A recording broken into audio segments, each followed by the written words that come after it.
મહેસાણા જિલ્લાના ખેરાલુ તાલુકાના ખેરપુરા ગામના જાગૃત નાગરિકો દ્વારા દારૂના વેપલા સાથે સંકળાયેલા લોકોને મૌખિક રજૂઆત કરતા કોઈ નિકાલ ન આવતા મંગળવારના રોજ ખેરાલુ પીઆઈને લેખિતમાં રજૂઆત કરતા ખેરાલુ પીઆઈ દ્વારા તેમની વિરુદ્ધ સખ્ત કાર્યવાહી કરવાની ખાતરી પણ આપવામાં આવી હતી અને રેડ પણ કરવામાં આવી હતી, પરંતુ દારૂ કે તેની સામગ્રીનો કોઈ મુદ્દામાલ હાથ લાગ્યો ન હતો।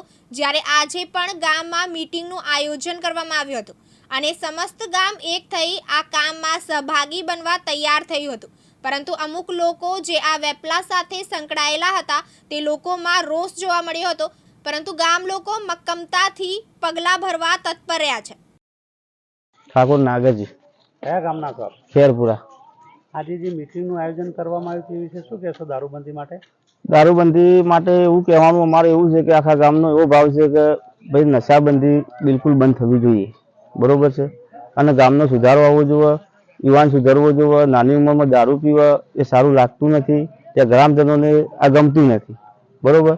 તે તમામ લોકોને એવું કહેવાનું થાય છે કે દારૂ અમારા ગામમાં બંધ થવો જોઈએ, થવો જોઈએ ને થવો જોઈએ। દારૂ પીવાથી કયા કયા નુકસાન થાય? દારૂ પીવાથી તમામ નુકસાનો થાય। એક તો એનો રોજગાર બગડે, ઘરમાં ખરાબી લાવે, તમામ રીતે ઘર પરિવારને બધી રીતે હેરાનગતિ ભોગે।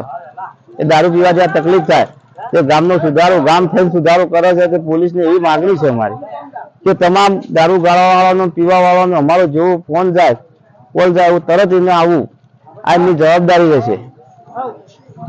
તે આ સપોર્ટ અમે માગીએ છીએ ગામ થઈને, એ સપોર્ટ સરકારને આપવો પડશે।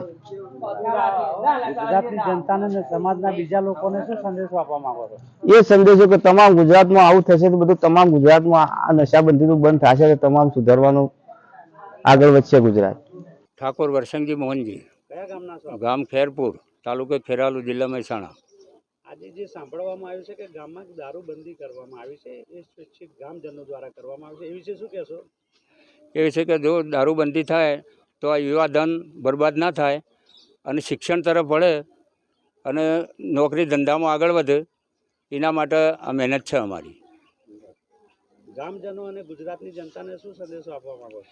અમારે એમ કહેવું છે કે આ દારૂબંધી કરાવે સરકાર, અને આ લોકો જે યુવાધન છે એમને સુધારા ઉપર લાવો, એ અમારો હેતુ છે। પોલીસ અને પ્રશાસન પાસે શું અપેક્ષા રાખો છો?